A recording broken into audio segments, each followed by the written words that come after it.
नमस्कार, न्यूज 21 के special bulletin में आप सभी का स्वागत करती हूं। मैं हूं आपके साथ निशा शर्मा। आइए खबरों की शुरुआत करते हैं। सबसे पहली खबर आपको बताते हैं बुरहानपुर से, जहां का जिले के खकनार तहसील क्षेत्र में पांगरी बांध परियोजना को लेकर किसानों ने अनूठा आंदोलन किया। न्याय की मांग को लेकर किसानों ने अपने मुंह पर कोयले की कालिख लगाई और मुर्गा बनकर विरोध जताया।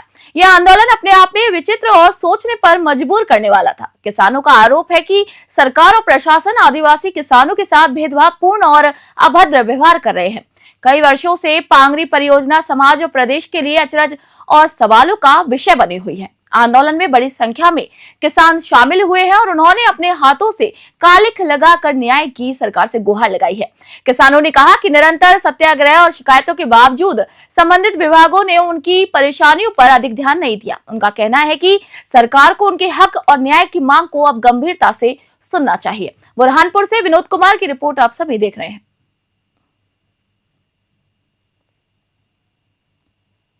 खबर जालना जिले के कार्लावाड़ी से है, जहां पर ग्राम सभा में 2 अक्टूबर को होने वाली अनिवार्य ग्राम सभा न होने का मामला सामने आया है। ग्राम सभा न होने से ग्रामीणों के अधिकारों पर प्रत्यक्ष प्रभाव पड़ा है और इसी गंभीर लापरवाही के खिलाफ दीपक सोनू ने जिला परिषद में शिकायत भी दर्ज करवाई है। ग्रामीणों ने बताया कि ग्राम पंचायत न तो सभा बुलाई और न ही किसी प्रकार की कोई सूचना उन्होंने जारी की। इससे ग्रामवासियों में तीव्र आक्रोश और असंतोष भी उनमें पैदा हुआ है। उनका कहना है कि अनिवार्य ग्राम सभा ने बुलाना पारदर्शी प्रशासन पर प्रश्न चिन्ह को खड़ा करता है। अब सवाल ये उठता है कि जिला परिषद इस शिकायत पर आखिर क्या कार्रवाई करेगी।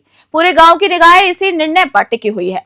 ग्रामीणों का कहना है कि यदि जल्द निष्पक्ष कार्रवाई नहीं हुई तो वे अन्य माध्यमों से अपने अधिकार सुरक्षित कराने की मांग करेंगे। जालना से सैयद नजाकत की रिपोर्ट आप सभी देख रहे हैं। सीहोर जिले के भेरुंदा ब्लॉक सिविल अस्पताल में सरकारी दवाओं में घोर लापरवाही का मामला सामने आया। रात करीब 11 बजे अस्पताल के मुख्य गेट पर आयरन फोलिक एसिड की सील पैक शीशियों का बड़ा ढेर पड़ा मिला। हैरानी की बात यह है कि इन दवाओं की एक्सपायरी 1 जनवरी 2026 है या न तो पूरी तरीके से उपयोग योग्य दवाएं जिन्हें गरीब और जरूरतमंद मरीजों तक पहुंचाना था, सड़क किनारे कचरे में फेंकी मिली। वहीं आपको बता दें कि सरकारी नियमों के अनुसार दवाओं का निपटान बायोमेडिकल वेस्ट मैनेजमेंट रूल्स के तहत होना चाहिए, लेकिन यहां पर स्पष्ट उल्लंघन हुआ है। घटना ने सवाल खड़े कर दिए हैं कि क्या किसी जिम्मेदार अधिकारी ने ऐसा आदेश दिया या स्टॉक वेरिफिकेशन में कोई गड़बड़ी छुपाई जा रही है। स्थानीय लोग और मरीजों ने तुरंत जांच और सख्त कार्रवाई की यहां पर मांग उठाई है। अब सबकी निगाह स्वास्थ्य विभाग पर है कि इस लापरवाही पर आखिर क्या कदम उठता है। सीहोर से रामनिवास यादव की रिपोर्ट।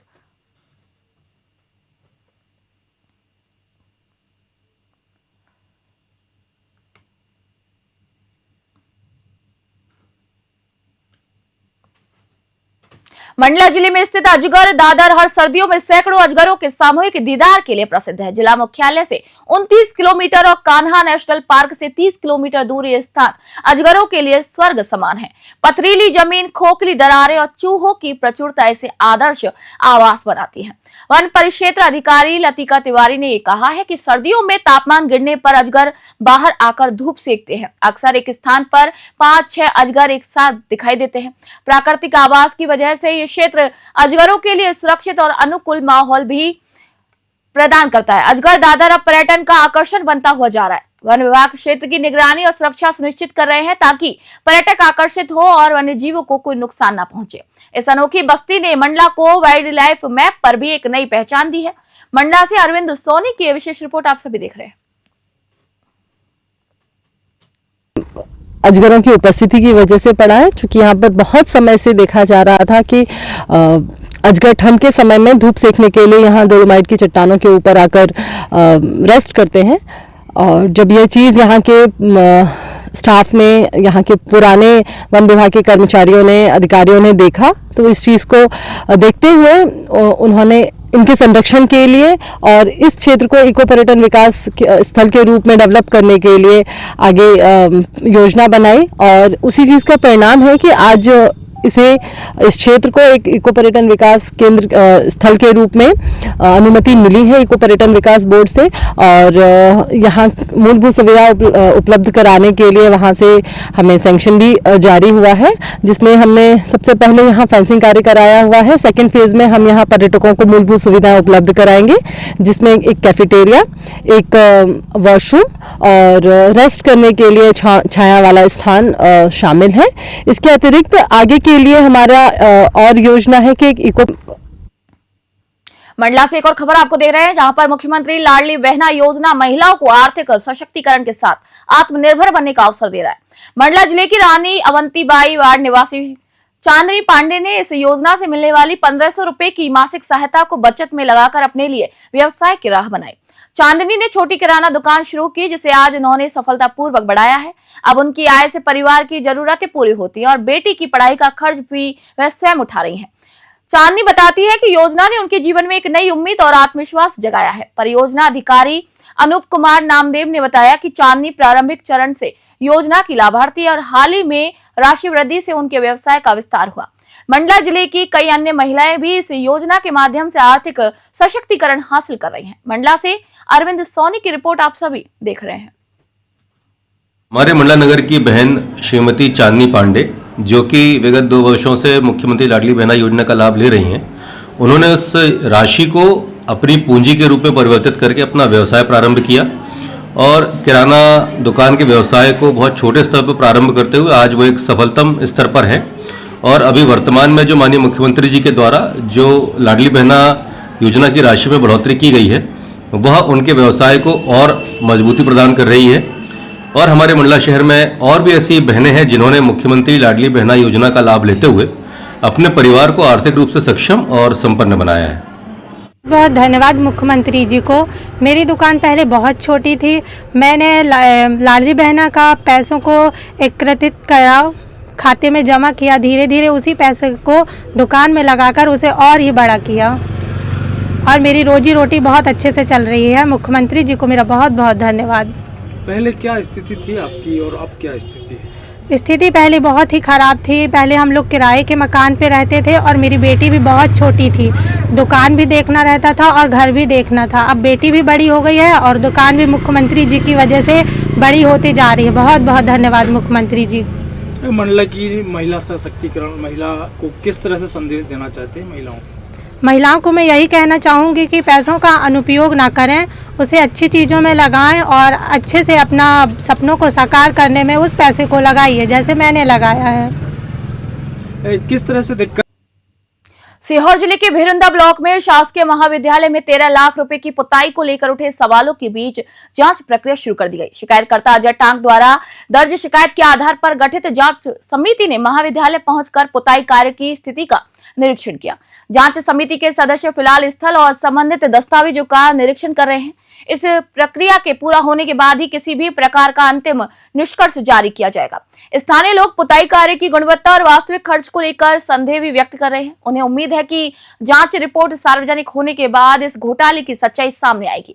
महाविद्यालय में हुए पुताई कार्य और 13 लाख रुपए की खर्च को लेकर चर्चा लगातार जारी है। प्रशासन ने भी आश्वासन दिया है कि निष्पक्ष जांच के बाद ही कार्रवाई आगे की जाएगी। सीहोर से रामनिवास यादव की रिपोर्ट आप देख रहे हैं।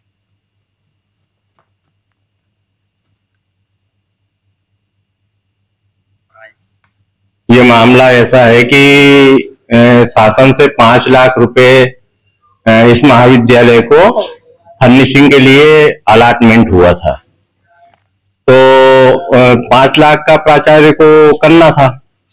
अब इसके बाद में क्या हुआ, कितने लाख का चेक बना है, क्या हुआ है, हम लोगों से ये पूछा गया कि क्या महाविद्यालय भवन की पुताई होगी, तो आपको भी दिख रही है पुताई तो हुई है अंदर से। लेकिन सर इसमें आधी अधूरी पुताई हुई सर, जैसे कि महाविद्यालय की अगर बात करें तो बाहरी सब अधूरा है, जो पुताई नहीं हो पाई है। तो ये अंदर ही अंदर की पुताई कर मिले थे ना 5 लाख रुपए। सर इसमें गमन कितने लाख का हुआ? 13 लाख रुपए का एक मामला चल रहा है, ये क्या है इसकी जानकारी? अब ये तो इसके ऊपर आरटीआई लगी है और जो आरटीआई जहां पूरी जानकारी दी जा चुकी है इस संबंध में। अब इन्होंने क्या किया है, जो पूर्व प्राचार्य थे, क्योंकि प्राचार्य से ही कोई भी घर का जो मुखिया होता है वो ही निर्णय लेता है और वही चेक पे। खबर शिवपुरी से, जहां पर तहसील नरवर के ग्रामीणों और किसानों ने क्षेत्र में चल रहे अवैध रेत उत्खनन और थाना सीहोर के प्रभारी द्वारा कथित अभद्र व्यवहार के खिलाफ 25 अक्टूबर 2025 को थाना का घेराव कर विरोध प्रदर्शन किया। उस समय अनुविभागीय पुलिस अधिकारी ने 10 दिनों के भीतर इस कार्रवाई का आश्वासन दिया था, लेकिन अब तक कोई भी ठोस कदम नहीं उठाया गया। इसके विरोध में भीम आर्मी आजाद समाज पार्टी ने भी 20 दिसंबर 2025 से ग्राम सीहोर में अनिश्चितकालीन भूख हड़ताल शुरू करने की भी घोषणा की है। किसानों और ग्रामीणों ने चेतावनी दी है कि यदि प्रशासनिक कार्रवाई नहीं की गई तो आंदोलन को और भी व्यापक किया जाएगा। 25 दिसंबर 2025 को भीम आर्मी के राष्ट्रीय अध्यक्ष शिवपुरी के आगमन पर स्थिति की गंभीरता और भी बढ़ सकती है। ग्रामीणों ने साफ कहा है कि किसी भी अप्रिय स्थिति की जिम्मेदारी शासन और पुलिस प्रशासन जिला शिवपुरी की होगी। शिवपुरी से दिनेश चौधरी की रिपोर्ट आप देख रहे हैं।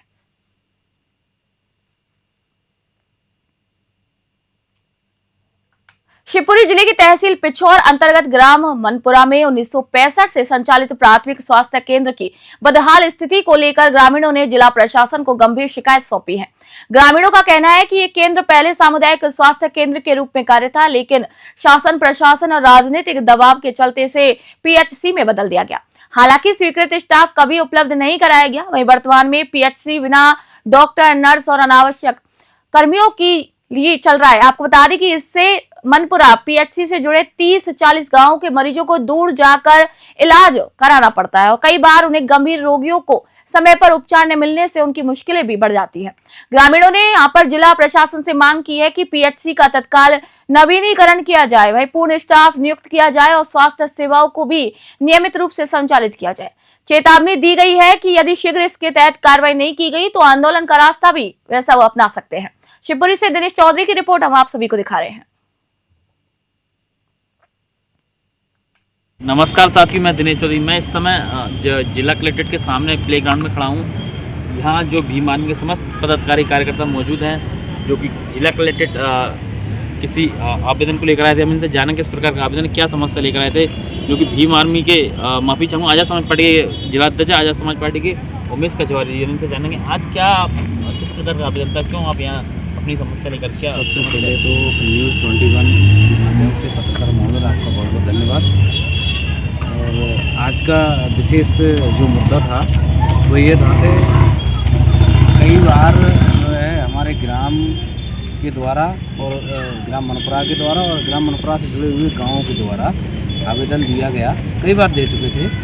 क्योंकि मनपुरा स्वास्थ्य केंद्र को लेकर आज हम माननीय कलेक्टर महोदय के पास आए थे कि उसको जिस तरह से स्वास्थ्य केंद्र के प्रति शासन और प्रशासन की बेरुखी देखने को लगातार मिल रही है कि समथिंग लगभग 1965 से वो स्वास्थ्य केंद्र बना हुआ है और कभी वो सामुदायिक स्वास्थ्य केंद्र हुआ करता, 4-4 डॉक्टर वहाँ पर बैठा करते थे।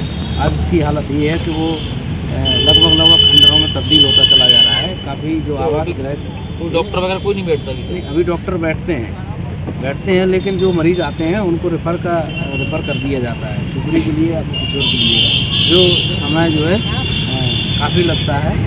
तो और फिर वहाँ रूरल एरिया है, गरीबी इलाका है, तो इतना उनके पास पैसे भी नहीं हो, तो रास्ते में ही अपनी घटनाओं का उनको सामना करना पड़ता है। तो इस संबंध में आपने जो जाके जिला के जो सीएम के साहब से चर्चा की आपने? नहीं, माननीय कलेक्टर महोदय को हमने ज्ञापन दिया है, जो कि सारा मैनेजमेंट सभी विभागों का जो है मैनेजमेंट देखते हैं। तो सबसे पहले हमने उनको दिया है और टाइम भी दिया है उनको, हमने 15 दिन का लगभग टाइम दिया है कि अगर 15 दिन के अंदर अगर इस मनपुरा स्वास्थ्य केंद्र के मैटर को, मामले को अगर अमल में नहीं लाया गया तो फिर एक विशाल आंदोलन होगा या फिर वो हड़ताल पे बैठा जाएगा और इसकी जिम्मेदारी शासन प्रशासन की होगी। तो कलेक्टर साहब से आपने आवेदन दिया, मिले आपसे, उन्होंने आपको क्या आश्वासन दिया है? आश्वासन दिया, उन्होंने कहा है कि हम अभी सीएमएचओ साहब के लिए प्रेषित करते हैं और आपके मामले को विशेष रूप। नमस्कार साथियों, मैं दिनेश। नरसिंहपुर से खबर, ग्राम कौडिया में निस्तार के पानी से खेतों में लगातार जलभराव की समस्या ने किसानों का जीवन संकट में डाल दिया। लगभग 5 वर्षों से किसान विभागीय राजस्व अधिकारी और कलेक्टर कार्यालय के चक्कर काटते हुए अपनी जमीनों को बचाने की लगातार गुहार लगा रहे हैं, लेकिन प्रशासनिक कार्रवाई अब तक इन कागजों तक सीमित है। ग्रामीणों के मुताबिक निस्तार का पानी 50 से 60 एकड़ कृषि भूमि में भरा रहता है, जिससे कि किसान अपने खेतों में फसल की बोनी तक नहीं कर पा रहे हैं। कई शिकायतों और ज्ञापनों के बाद जनपद पंचायत सीईओ और क्षेत्रीय तहसीलदार ने पानी को सरकारी गोहे से जोड़ने के निर्देश दिए थे, लेकिन काम अधूरा छोड़ दिया गया। 7 दिन का अल्टीमेटम पूरा होने के बाद किसान अब भूख हड़ताल पर बैठ गए हैं और साफ चेतावनी दी है कि परेशानी की स्थायी समाधान होने तक आंदोलन लगातार जारी रहेगा। नरसिंहपुर से रजनीश कुमार की रिपोर्ट आप सभी देख रहे हैं।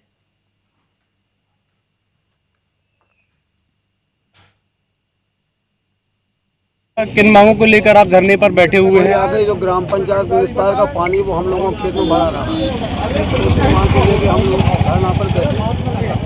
आपने ज्ञापन दिया था तब उस समय क्या ज्ञापन हमारा सन 17 चल रहा है, उसमें 21 से ज़्यादा चल रहा है। कलेक्टर मैडम के पास भी गए, एसपी मैडम के पास भी गए, तहसीलदार मैडम के पास गए, 3-4 बार वो आ चुकी है, इस बार दे चुकी, इस साल अभी भी इस बार दे चुकी है, कम से कम 3-4 दिसंबर। यदि आपकी मांग पूरी नहीं होती तब क्या करेंगे आप? कब तक बैठेंगे यहाँ पर? जब तक हमारी मांग पूरी नहीं हम बैठ रहे हैं। तो ये शांति पर चलेगा कि कुछ पूरा आंदोलन होगा? इसके बाद देखा जाएगा कैसा क्या करना पड़ेगा। लगातार आप भूख हड़ताल कर रहे हैं, इसमें आपके स्वास्थ्य संबंधित भी अभी समस्याएं आ रही हैं, इस पर आपका क्या कहना है? डॉक्टर अभी तक आपके इधर उपस्थित हुआ? कोई अधिकारी आया ना, कोई पुलिस विभाग, कोई नहीं आया। आपको किसी प्रकार प्रशासनिक सहायता नहीं प्राप्त हो रही है? ना कोई देखने आ रहा है, ना कोई बात करने आ रहा है। किसानों की भूख हड़ताल में आज आप पहुंची हैं, उनका समर्थन करने के लिए क्या कहना चाहती हैं? ये किसान कितने साल से परेशान हैं, उन्हें कई बार लेटर दिए, अधिकारियों से मिले, लेकिन आज तक जब उनकी समस्या का समाधान नहीं हुआ। दादा कितने साल से जमीन नहीं बनी, 2021 से लिखा पढ़ी कर रहे हैं, बोल रहे हैं। जिन किसानों ने इतने साल से अपने खेत में फसल नहीं बोई, उन किसानों का हाल आज आप देख सकते हैं। किसान 10 तारीख से यहाँ भूख हड़ताल पर बैठे, मुझे इन लोग बता रहे हैं कि भूख हड़ताल पर, लेकिन आज तक अभी तक इनके पास प्रशासन के लोग आए, लेकिन रोड से ही मिलके इनसे वापस चले गए। ना अभी यहाँ इनके पास कोई डॉक्टर आया, ना कोई अधिकारी ऐसा आया कि इनसे कुछ ऐसी बात करे कि जिन लोग का शंका का समाधान हो जाए। अभी मैंने एसडीएम मैडम से बात की है तो उन्होंने बताया नाप भी हो गया और हम लोग उसको समस्या का हल करवाने वाले हैं। तो मैंने उनसे बोला है कि 2 मरीज यहाँ 2 पेशेंट है, एक हार्ट पेशेंट है, ब्लड प्रेशर बढ़ा हुआ है, एक की शुगर बढ़ी हुई है। आप तुरंत डॉक्टर को भेजिए और इनकी समस्या का समाधान करिए। आगामी क्या कदम होगा आपका? किन मांगों को लेकर आप कलाहांडी से खबर है, जहां पर जिले के धर्मगढ़ ब्लॉक के बूढ़ा घमेर खमरगुड़ा के पास कुमांडी डांगर में पड़ला सरस्वती शिशु विद्या मंदिर का वन विहार कार्यक्रम आयोजित किया गया और इसी अवसर पर शिशु मंदिर के मैनेजिंग प्रेसिडेंट ऋषि केशव साहू, डायरेक्टर सुधीर गोपाल, आचार्य सस्मिता दास, दीपांजलि बारिक, लौबानी मिश्रा, वर्षा बारिक और गुरुजी ज्योति रंजन गोपाल विशेष रूप से यहां पर मौजूद थे। वन विहार के दौरान बच्चों को पास के शिव मंदिर का भी भ्रमण कराया गया, जिससे बच्चों में धार्मिक और सांस्कृतिक जागरूकता बढ़ी है। कार्यक्रम के दौरान शिशु मंदिर के सभी गुरुजी, गुरुमाओं और स्टाफ में शामिल ड्राइवर देवानंद खमारी, मुक्तेश्वर छत्रिया एवं भुजबल नायक ने बच्चों का पूरा सहयोग किया। इसी कार्यक्रम ने बच्चों में उत्साह और सीखने की भावना को प्रोत्साहित किया और स्थानीय समुदाय ने इस पहल की काफी सराहना भी की।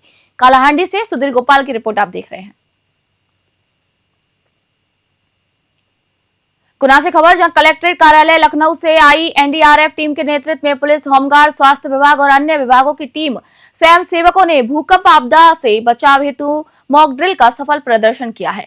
टीम के अधिकारियों ने बताया कि इसका मुख्य उद्देश्य घायल और चोटिल व्यक्तियों की सुरक्षा को सुनिश्चित करना, विभिन्न एजेंसियों के बीच आपसी समन्वय स्थापित करना और राहत बचाव कार्य में आने वाली कमियों की पहचान कर उन्हें दूर करना है। मॉक ड्रिल का संचालन एनडीआरएफ लखनऊ के सहायक कमांडेंट एसए सिकंदर और टीम कमांडर निरीक्षक राम सिंह ने किया। इसी दौरान कलेक्टर किशोर कुमार कन्याल सहित कई प्रशासनिक अधिकारी और कर्मचारी भी मौजूद रहे। टीम ने मॉक ड्रिल के माध्यम से भूकंप के समय खोज, राहत और बचाव कार्यों का व्यवहारिक प्रदर्शन किया है, जिससे कि आपातकालीन परिस्थितियों में अधिकारियों और टीमों की तत्परता का मूल्यांकन किया जा सके। गुना से विनोद सोनी की रिपोर्ट आप सभी देख रहे हैं।